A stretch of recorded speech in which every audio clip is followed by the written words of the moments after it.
just a little bit. But I also am glad that you all came not knowing the whole story.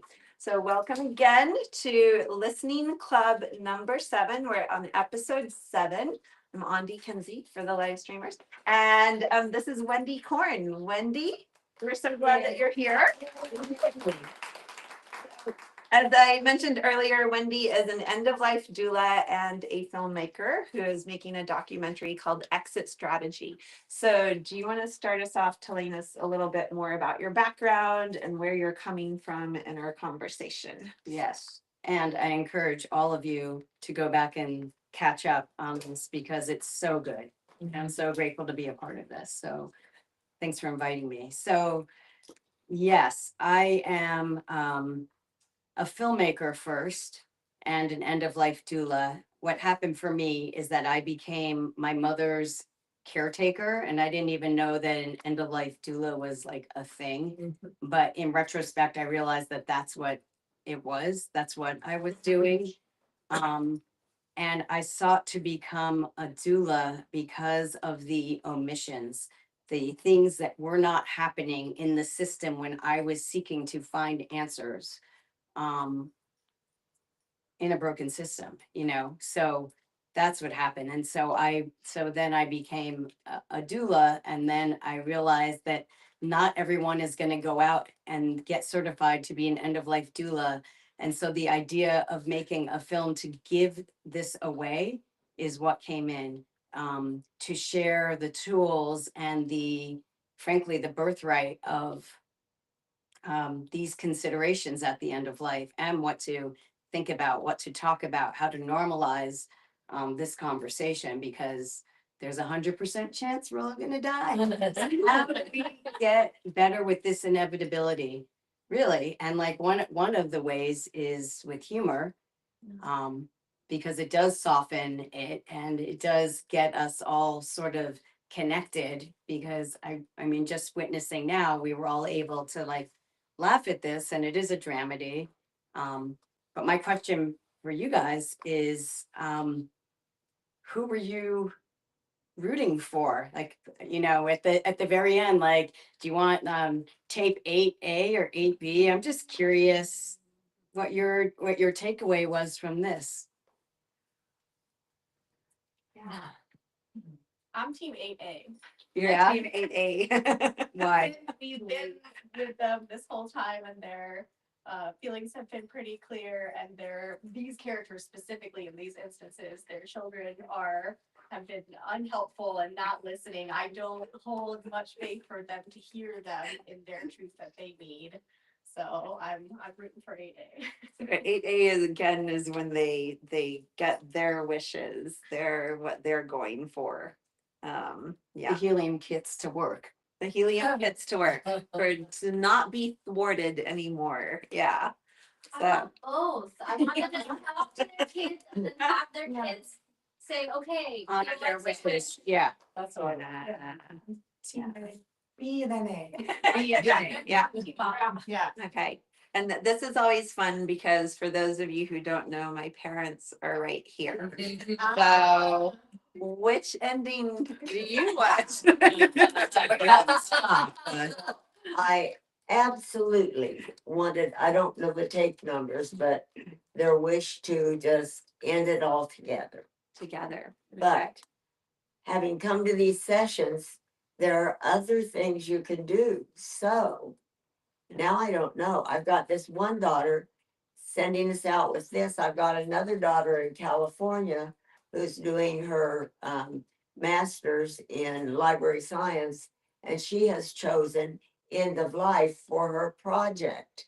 So I think they're both ushering us out.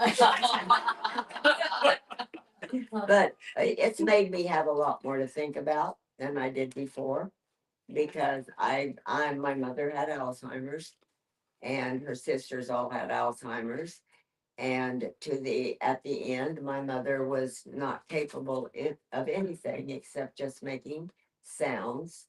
I knew she would never want to be in that position. And right then I said, I'm not going to be in that position. I'm going to figure out a way not to have to do it. But sounds like there are some ways, and now she wants us to look at all of them.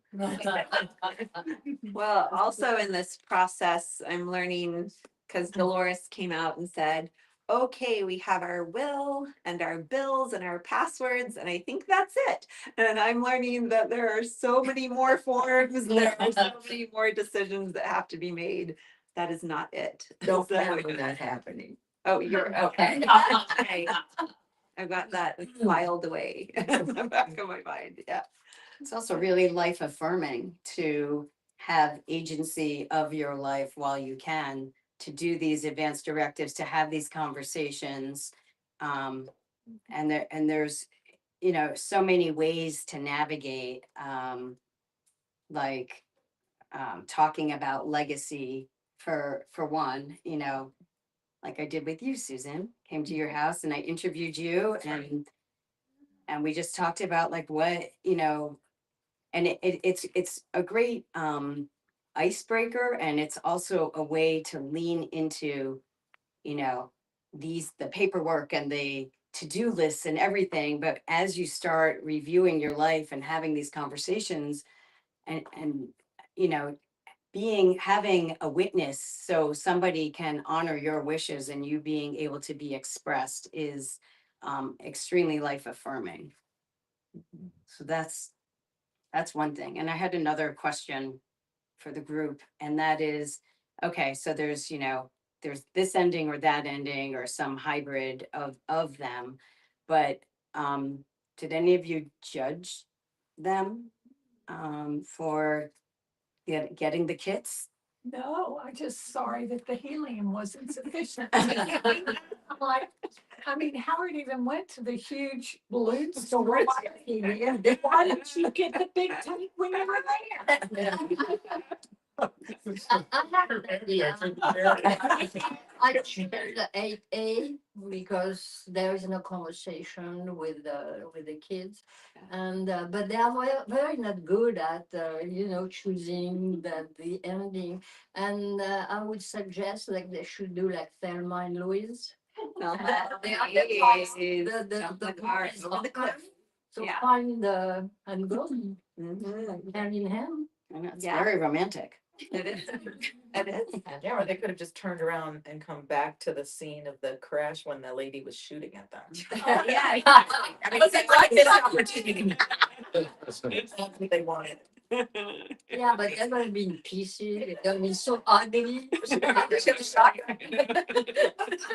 Yes, but I was. Like, Yeah, they jump out of the car and I'm like, Like, here.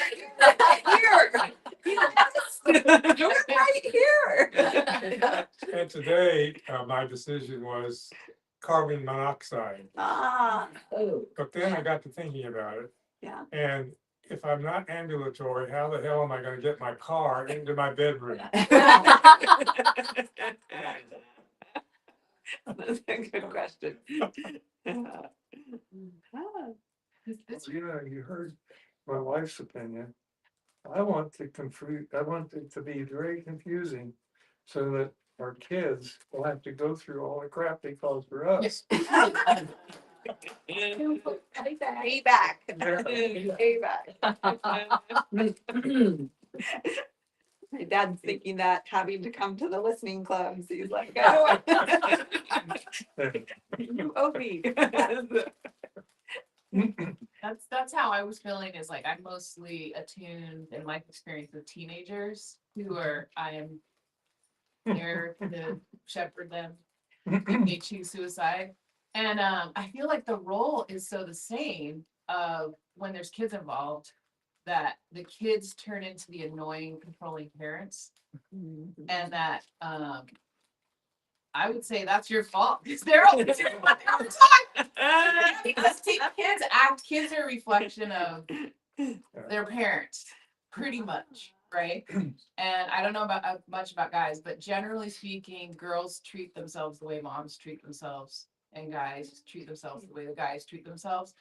So, and others. And so I'm just like, oh wow, this is so familiar to me. All these discussions that we're having. And so I think that helps me figure out who's gonna do what. is how did your parents treat you when you were a teenager? We had a pact. Whoever left had to take the kids with them. And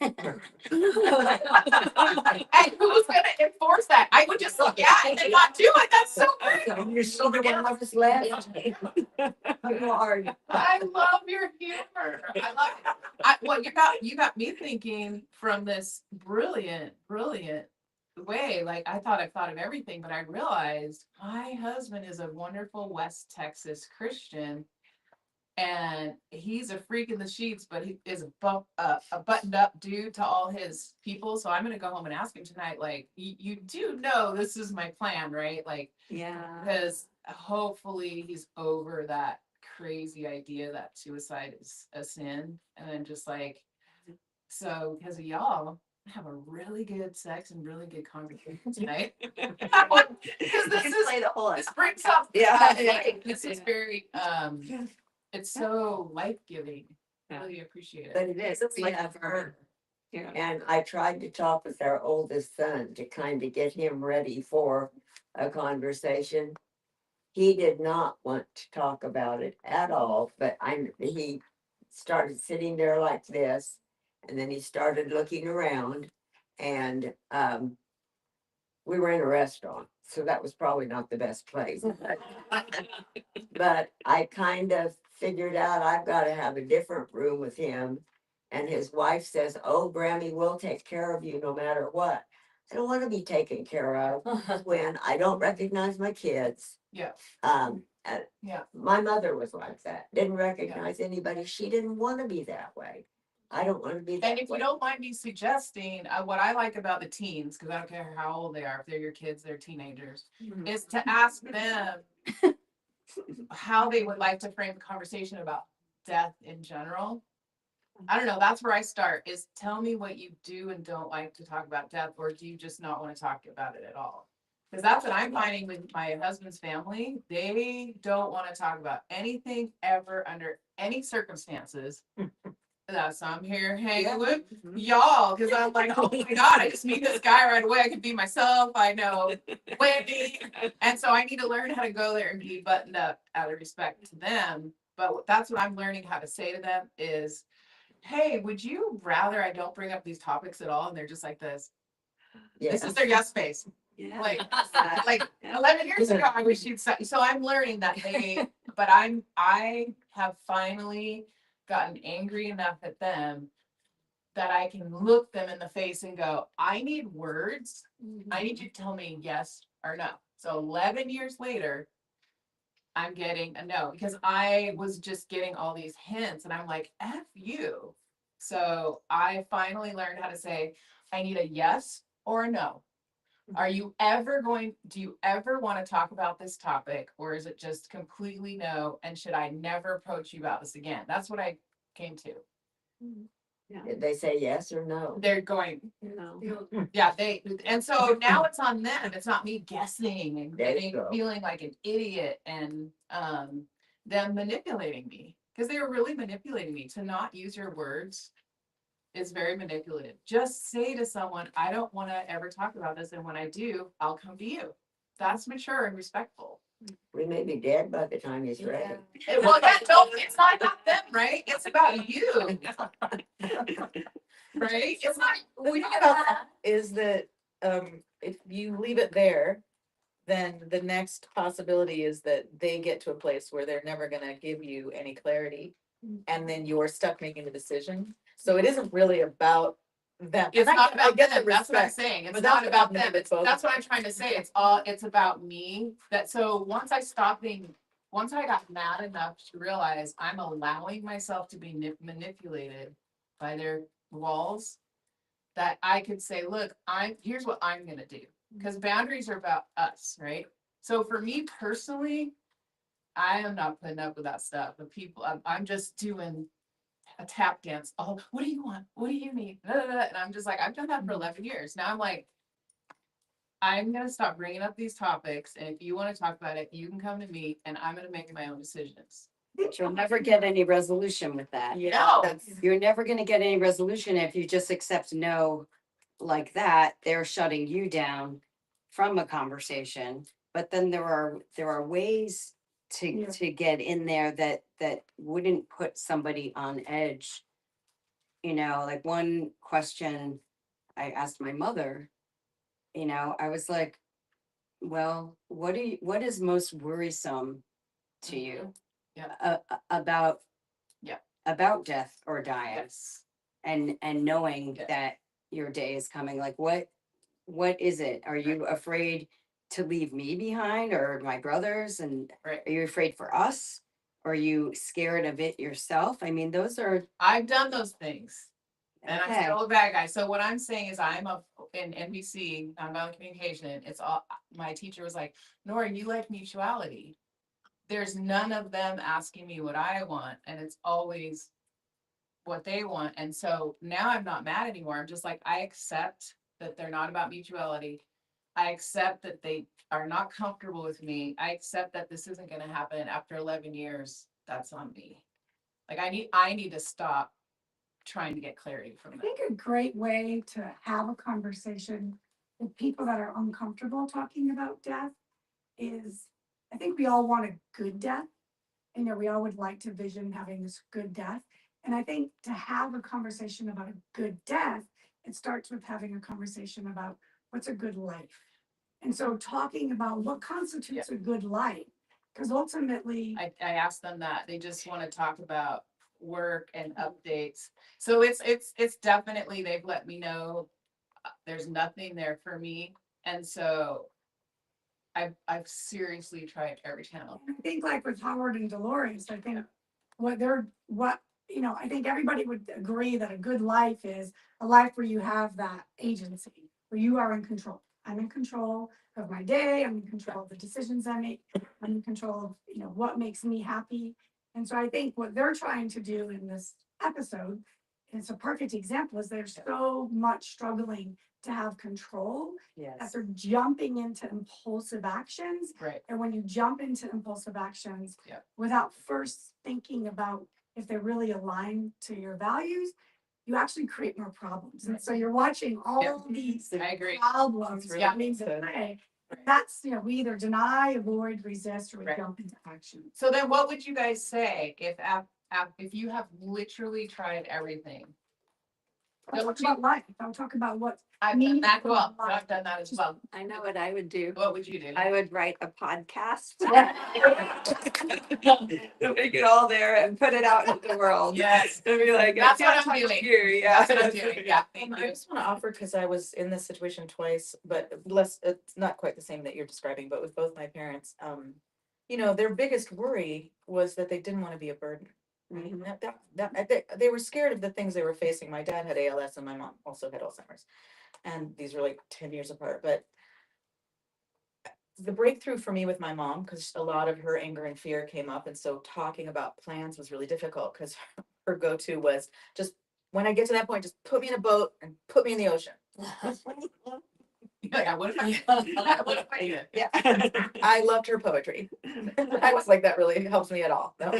But it took time and a lot of conversations, but slowly I started to get across to her that the burden piece was more her concern, and also like I was also looking for the privilege of taking care of her, and looking at it as like, this isn't what we wanted, but this is an opportunity for me to become the person you lean on, and it's actually maybe my karma, or maybe my path, or maybe my opportunity.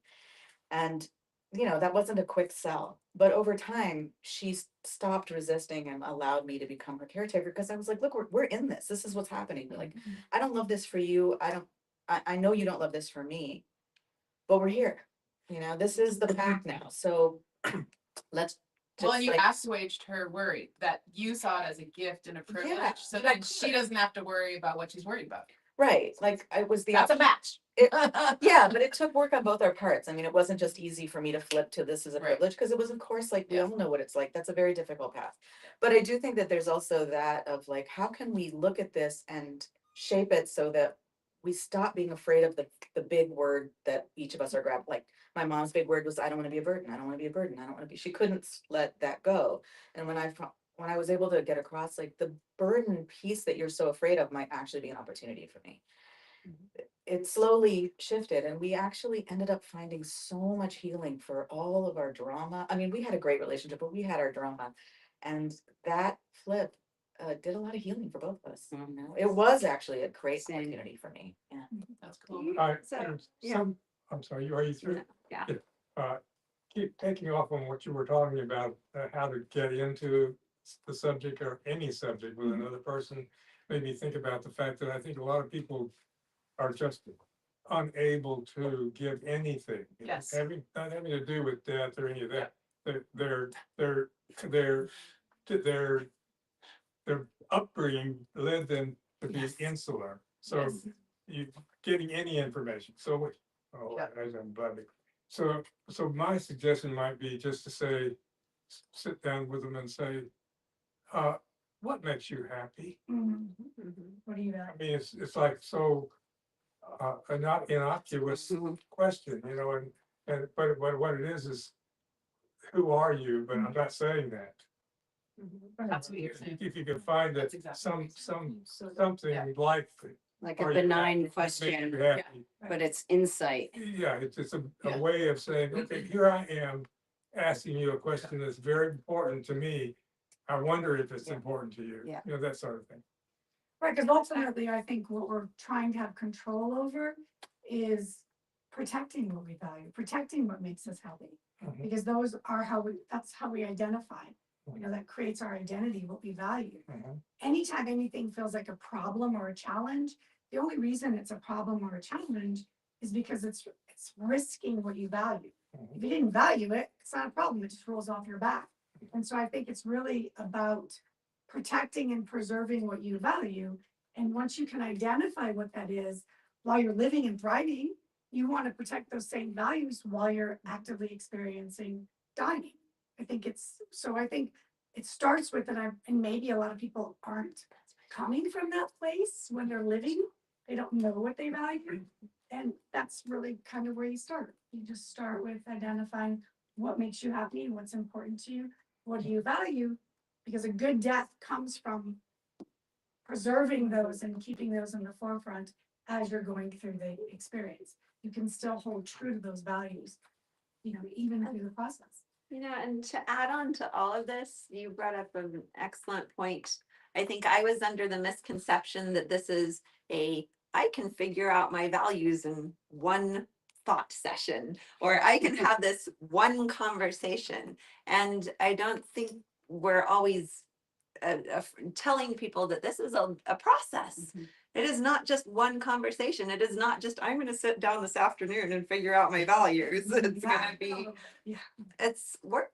It's a lot of work. And it's also okay after 11 years of doing everything that you often actually, people you love and care about are not going to conversate about anything but the weather. And it's quite common in Texas is what I'm finding it. Texas is an interesting thing also, just to go back to Yeah.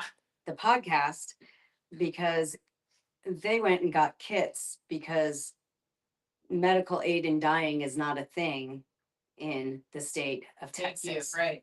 Thank you. Okay, so this is a very Texan story because they would have, you know, so if they were in Colorado or Connecticut or New Mexico, there's 11 states, 12 states in Hawaii, that have that, and then there are some up, you know, on the ramp to that. Texas is not anywhere near that. Yeah. And so, And my husband's kids, this is it. This is all they have. There's Jesus Christ, you die and you're resurrected, and there's nothing else to be talked about. And that's been made very clear. So I have to respect their wall. That's their boundary. There's no discussion. No matter how I approach it, there's nothing about what makes you, it's just small talk forever. And there's Jesus and there's that it. So I'm like, okay, I'm off the hook. I get more free time to come to things like this.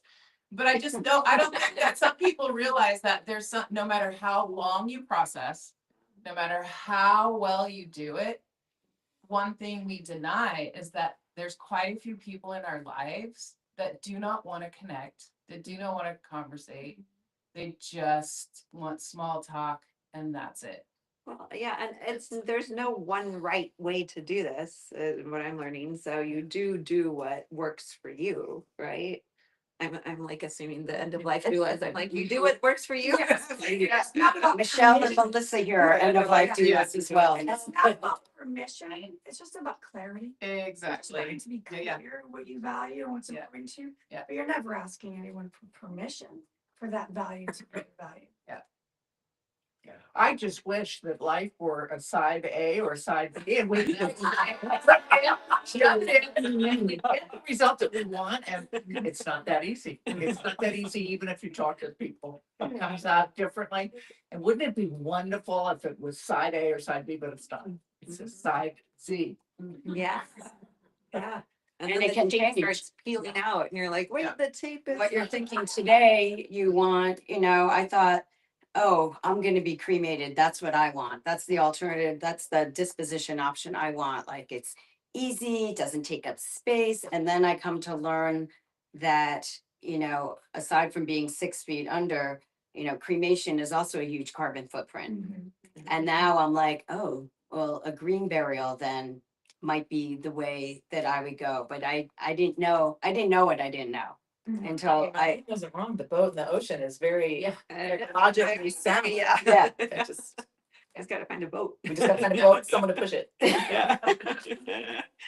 can always throw yourself in the water. Yeah, but then you have to Yourself, but, drown. have yourself thrown in the water. That's the plan. We could start a business. This could be our. Yeah. That was a great idea. One way trip. Yeah. Check out cruises. Marking these down. Cement shoes.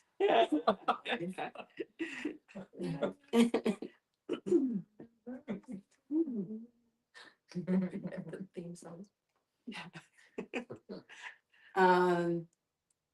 We could talk about things that we do to evaluate our lives, like death cleaning, like Swedish death cleaning, going through your items, because I alluded before to legacy and storytelling and photographs and having your own life in review and being able to be witnessed, but also going through your items. These, you can't take it with you. So, Can't pass it on. but you can pass it on. You can, maybe. I mean, let's look at that. I don't know that that's true. I wrote a lot of articles on spirituality. And they were published, and that was really wonderful. And then that put them in the cloud, and that was wonderful. That means they'd be eternal. Then, once my credit card was fraudulently used twice, and then it was lost. And so in between that, I just looked under articles. I couldn't find it. I couldn't find any of them. They're gone. Oh, That's why you have 3 backups, not just one. Well, I The way hope that so. I hope so, but I want you to imagine for a minute, as I had to, that they're gone. What if they are gone? But thank God, I mean, if there were once they. What if they are? Well, what if they are gone? Then what if they are gone? And so Right. that's the truth. So do you mean what if they are gone in the sense that What if now they your are legacy gone? is How lost? I remember myself, it's gone. Yeah. What we do gets undone. Right. That's what we're practicing here. Like I'm saying, all my dreams, if I just do it right, somebody will connect with me on Well, the subject or your articles. So we're saying, Yeah, I don't know. let it go, Let it go. let it go. Let Like it go. our best laid plan, our best laid plans. It's hard to do. I mean, Which made me think about the fact, I brought my books here tonight. And it's a whole collection in the last 6 years of ideas and musings and writings and stuff that for all my life. I hadn't, till you just brought that up, I hadn't thought about the fact that I was unburdened. Right, and your That's legacy, not the word. yeah, It's not a burden. no. I was reminding myself who I am and what have been, and here it all is. I mean, if anybody wants it, there it is. Yeah. And that kind of helps. Yeah. Does it have you feel lighter? Lighter. Yeah, like you're releasing this into, I guess I have to say no, because it didn't occur to me till tonight. So it's like, if that were true, had been really true, to me, it was a process that I was going through. And every time I thought of, okay, this next book is gonna be this, because I sort of, and this novel is gonna be about something I did something 50 years ago or whatever. So it was all a process. So no, I don't know. Maybe when I get home tonight, I'll think about it and cry. Yeah. Happy tears Happy tears. for a life well lived. Yeah, yeah, why not? Yeah. You could make it lighter with helium. You already know where to get it. Did you guys helium? I'm sorry. Michael was what did you weren't here when Richard told us the story? Yeah. No, okay. What did you ask Richard? Did you really give them helium Did for that? No. oh for that scene? No, we didn't. Special. Dan. I'm sure Richard would have done it if we had asked him. He would have been like, Of course, I would have done it in a minute. Gosh. I think you're the only person I know who ever would even think of going and talking to the helium salesman, and when they ask you what, Oh, that's what you're talking about. yeah, when they ask him what. Howard. So the other week, yeah, or Kiata's, But what if everything is gone? yeah. How do we, what preserves our legacy? I think I was gonna add to that. So Yeah. it really goes down to, what did you value about those stories? Yeah, It's, Nice. that's not gone. right. Those stories were just the means of You may not know it. It may be unknown, and it may be unknown to me, and so I've got to be ready for that. I've got to be ready for the fact that I put myself into each article, but they're gone. And so I remember them. I remember them sort of. There were about 36 of them, but like what you were sharing or what you value about sharing, if you valued something, because the articles were just the means, you know. They were. I value that car, I value my job. You value the fact that that is a way to get to the core thing you value. When we attach ourselves to the process or the means, but really when you peel all that away, that core value that that experience gave you, and that can never go away. Like no one can take that from you. And that's what we're very passionate about. And I think this podcast is really evident of, is that regardless of circumstances, we never want to put ourselves in a mindset where we feel like external circumstances can dictate our quality of life. It's like our quality of life is based on how connected we are to what we value, not the how we get to experience those values, because we can change that all the time. It's just that core value that we identify with. No one can take that. Even a sickness can't take that. Or even losing your articles. And you said you put yourself in those articles, like I what put myself in part and. of you did you put in those articles? You know, I don't know when it is an illusion to say we put ourselves into something, it's gone. It's not. It's We're- The articles still gone. at the The articles are articles. gone, and Yeah. the piece of me that expressed itself in the articles, I don't know that that's there either. So what is there? What is there really? Is It's an just existential watching question. all of it. We're in existential, she's existential question right here. In It's- philosophy, that's what you ask. There is no meaning except for the meaning. There we put is in. no, it's gone. gone. The articles are gone, and the piece that expressed itself.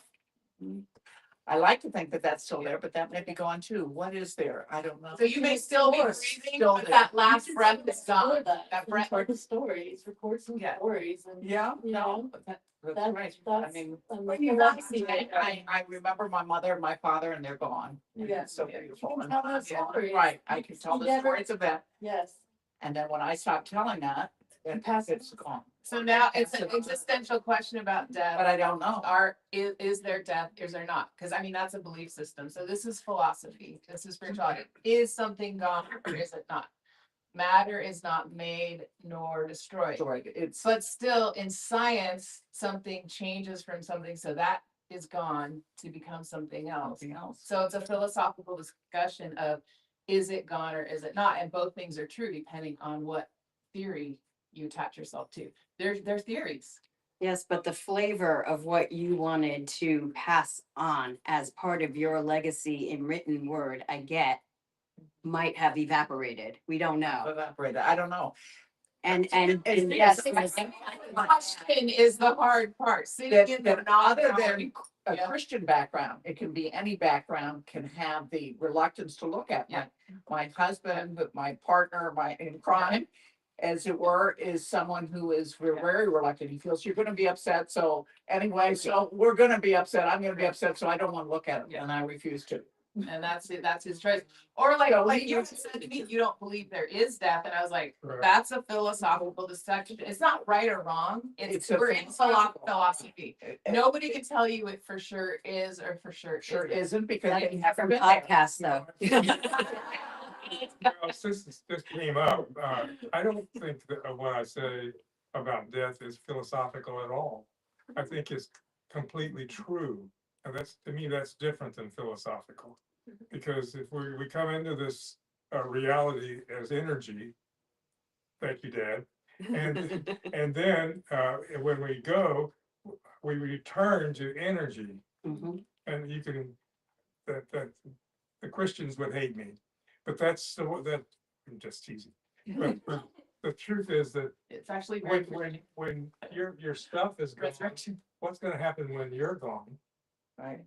So, I mean, I'm not trying to negate what you said, I'm just saying. No, I didn't think you were. I thought you were asking a genuine question. What happens when I'm gone? Yes, It's so, what happens, it's different levels of, Right. right, I don't know. right, but I think, when I think about, say, all my books and stuff, well, when I'm gone, they're gone from where I am, Wait, how are you gone? I thought there was no death. there, there is I'm without any reality at all physically. Mhm. And so that means that I don't have anything here either, because the only way you can have reality is here. Once Consciousness. that's gone, that's just the way I look at things. So, and that does, and frankly, it takes a lot of pressure off in a way. I mean, especially if you're religious, to have to worry about what's coming. Well, for me, there's nothing's coming. It's just I'm doing what I can to make today and this life and loving people and enjoying learning about people. You know, that's all there is, as far as I can see. Oh, Wendy and I were looking at some cards last night, and one of them was about Sappho. And we came across this little tidbit I didn't know, which was that Sappho had written her whole lifetime, but only a handful of her poems made it through, the times that she Right. lived in. mhm. And so essentially her whole body of work was lost to the cloud, so to speak. And yet, what, 4,000 years later, we I know her name. remember reading Sappho for the first time, Right. being so excited. I remember reading the Greek poets and playwriters and being so excited, Shakespeare. Sappho being excited, but I was getting to read something in Latin that was sort of forbidden. So can you imagine that she had She no only had- idea her poems would get all the way No, here she to this She moment? didn't- You and I talking understand- about it. She didn't understand that a few would get through. Right, and you don't either.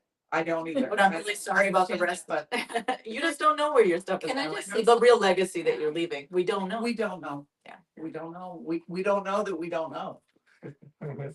There's no guarantee here, but there is something called the Wayback Machine. Has somebody described this to you? Wayback Machine, no. Yeah, so That's if fine. it was published on the internet, there's a good chance that you can put in the name of the URL and then scroll back to the year that you Yeah. published it, and there's a very good chance. That's the thing. I can't go back to the year, but I can go back to the updating the thing of snippets of articles that I did. And I can't do the years. Unfortunately I can't. And I can't go back to the Statesman and say, they don't. So, Yes, but wait, in that. but the Wayback Machine, I like that notion. Yeah, no, I used it the other day to do some research, so like, I love it's a website that's no longer up, but it used to be. and- But you're not saying that you have to have a date, you have to have a range of dates, right? Concept. Can Just you- saying, like, it scrape, it doesn't scrape every minute of every day, but That's it what I does mean. have like little So, the The timestamps. Wayback like- Machine is a wonderful concept. It's a wonderful, it's a wonderful thing. There might be a way back to your. Yes. Yeah. Using your name and Austin American I love the notion of a listening. We are a listening, Yeah. all of us together, and not one person missing, but all of us together are listening. And for all the possibilities that have been entertained, we're listening for that. And that to me is very beautiful. Mhm.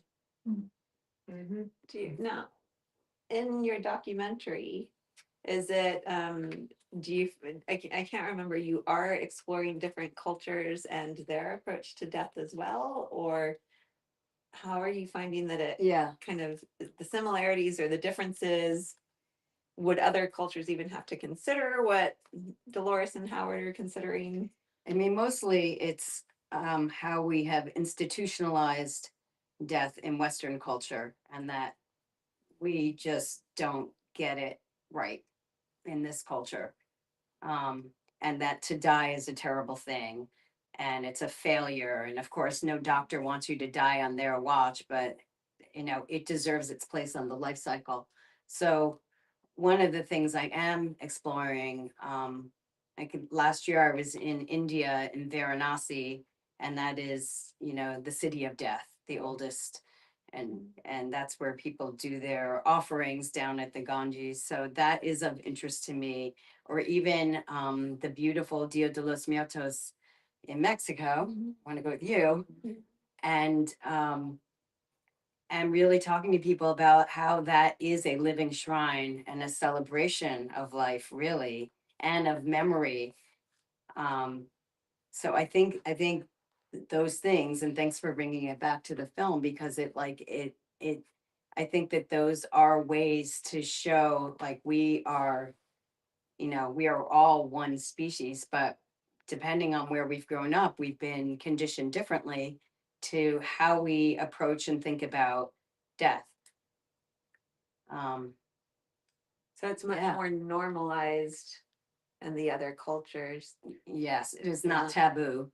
So Here it's taboo. Here it's we're Yeah. shut down Yeah. and we don't want to Bateman's, talk I about it. met Bateman's daughter. and But she it- said but it's it an is- accident. In America, if you die, it's an accident and a mistake. But it is the Right. death positive movement or death literacy, Yeah. both those terms, it is what is It's also happening. associated with witchcraft. Like they actually had discussions about if they should be afraid of me because I'm a witch. And I'm like, oh, like this is what I've been going through. So I'm really glad to be here. Yeah, I mean, the paradigm is shifting, and that's the most important thing, is that I think that this next generation, the boomer generation and beyond are, you know, or younger, are like, death is not happening in a good way here. You know, it's this exit through the gift shop experience in a funeral setting. And so all of that is changing and like spending, you know, thousands of dollars on a casket shows how much you loved your person. And meanwhile, and like embalming and what that does to the environment. So all these things like I think that is getting unhinged, like the funeral industry, which is a whole other conversation, I know, but it is There's no so natural interesting. burials here, by the way. There's Not legal. yes, Yeah, there well, are it's- burials. There's Eloise Yeah. Woods that's in North Austin, and then there's also Educating me. Thank you. in San Antonio as well. And so the idea of like shrouding our own and going back into the earth and or becoming a tree. I interviewed this guy, Matthew Kunkman, who has Transcend.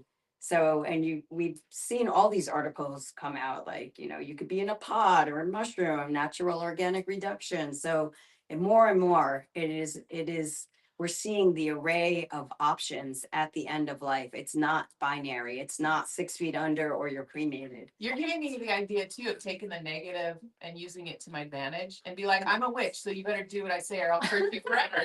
I can switch it around. Yeah. I had seen, I'm a real visual person and things work with me when I can see something. And I had seen a diagram one time of showing other cultures. And it was like, it was this upward angle of like your whole life builds to this place. where then you reach for like, you have this quality of life, quality of life, quality of life, and then it just ends. They just straight and then it ends. Where it shows like the Western culture, we have like this bell curve. You reach quality of life and then you just constantly hang on, hang on, hang on. And because we don't normalize and let natural, death experiences happen, and it ends up becoming this long, slow decline trajectory versus this live a really, really, really, really, really great life and then you don't. Or other cultures look at it that way. Don't you We're think it's here. also partly that we don't have like great health here, so we have a tendency, maybe that's meeting in the middle, like our health kind of starts to get disrupted. Right. And then And then we kind of are and in we this. treat, a lot of times we're treating things for Longevity. quantity versus quality. And that's the other thing, is like we really focus on quantity. Yes, yes, Where other cultures Yes. focus on quality. yep, yep. And I think quality, going back to quality of life, it goes back to what do you value? And if you can hold on to the things that you value, even through the dying process, you can hold on to the things you value. I mean, that's what end of life doulas focus on. What do you value? And that we can preserve those things and incorporate those things even while you're actively passing.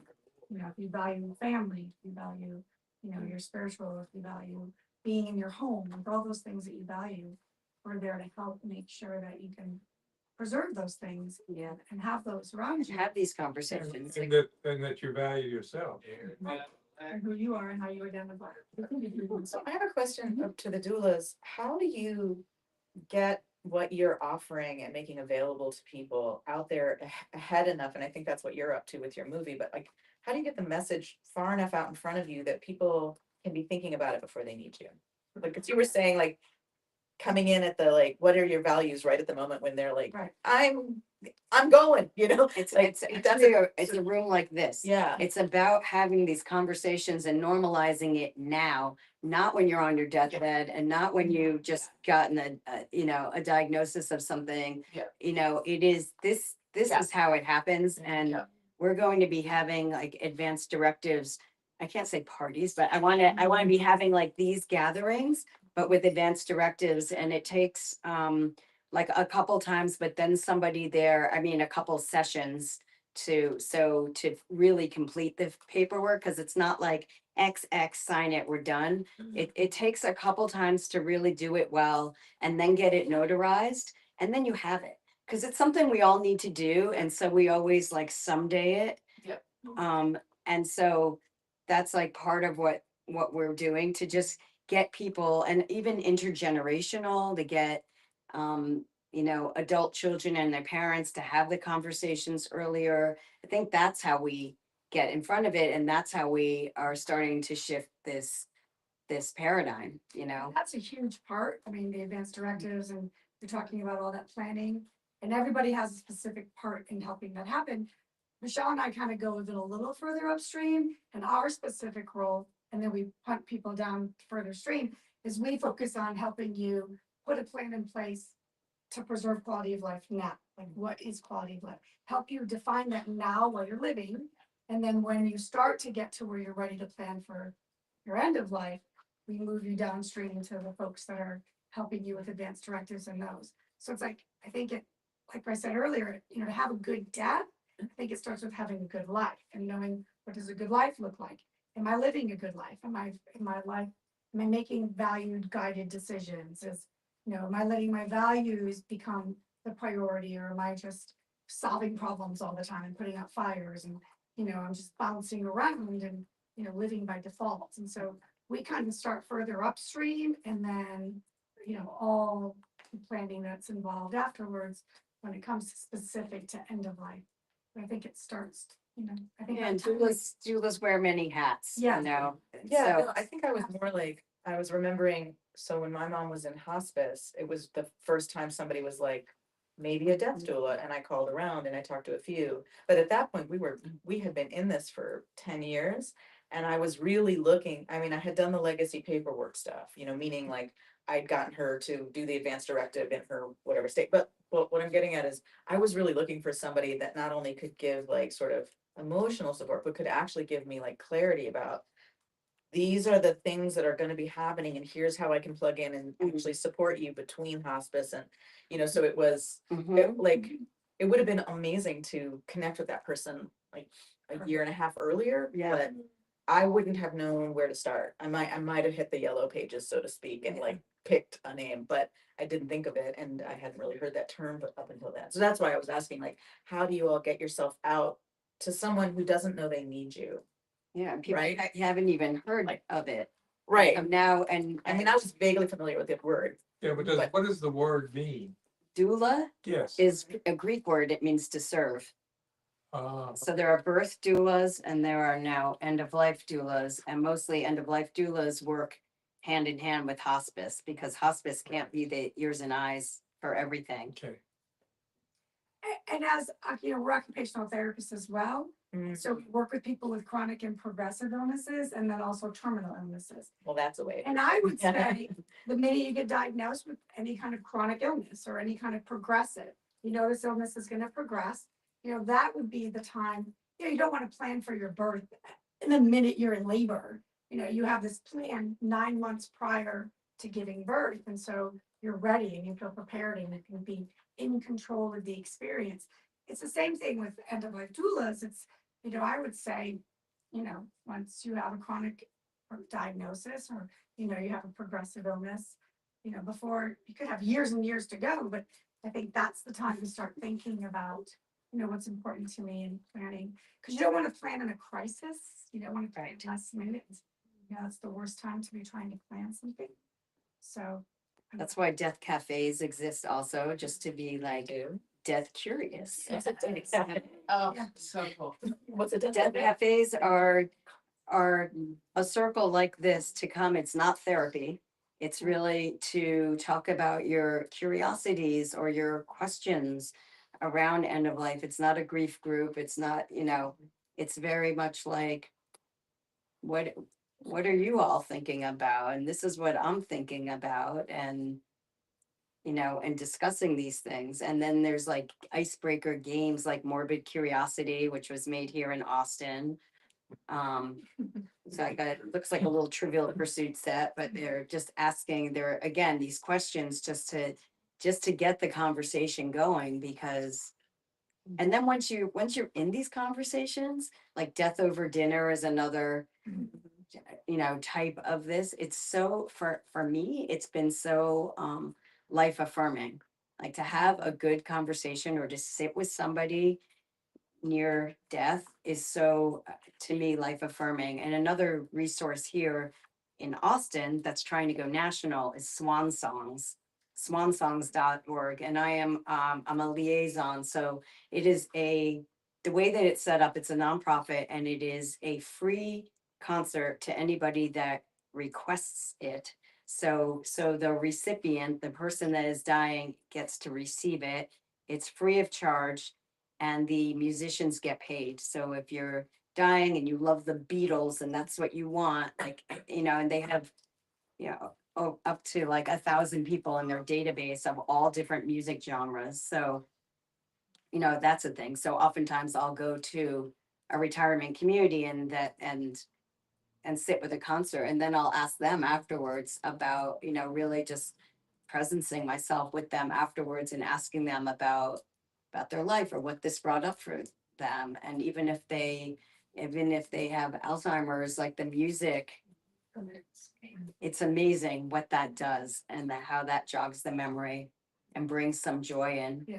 And I offer that for free too. I like to sing people the other side or do a song for someone individually, just Are you based doing on it too? words. Unofficially. Oh. But I like the songs. I love like young people, like in suicide, or young people thinking about the future, or older people. Anybody who just has an idea of a song that they want somebody else to birth. If they can talk about death, I'll do the song for free. Because that's what I'm getting. Somebody who'll talk about death. That's what I want. That's my quality of life, is to be able to talk about death. I know some of the other, like Garrick Caldwell, who does kitchen table conversation. He encourages people to have this conversation starting at the age of 18. Yeah. He says every year you just are talking every time you get together for a holiday. You're saying, so what do I feel like is my quality of life, and what would not be a good quality of life, because as soon as you're 18, like like we have no power over our kids anymore, right? So I'm much older than them. So we have about, just a couple of minutes left. So do you have final thoughts, or did you want to ask final questions? Final question for everyone. Final. Dun, dun, dun. Final. Finito. Would you pick check out cruises, or which one would Brilliant. Yeah. Brilliant choice. Yeah. Would we- I have no. No final. Yeah. I feel like it's an ongoing conversation. Yeah. And my hope is that for this conversation to go out and proliferate amongst all of your friend groups, and that's how we keep getting the word out and keep normalizing it. And I have cards here, and I'm happy to be in touch with people and Sign be a up resource. for Wendy's list so that you can hear about the documentary Yeah. when it comes out and all the updates. And I have a friend here that does legacy projects. She, Felicia does, Taking the old photos, scan them, so they're in a little drive instead of giant boxes. Hand down, so. so like a doula's best friend. you know. But I'm like, I'm talking to talk to y'all, so you'll get them way ahead of time. Like she one time, she's like, I lost somebody, like, can you get a slideshow together? I'm like, in like, what, 2 days? Like I need a heads up, because it's depending on the collections, how big and how long will it take. So you'll interview the people, make recordings of their stories and stuff like that. So, yeah, pretty, I feel lovely doing it. Feels good. Yeah, that's beautiful. And as always, I want to thank all of you for being here.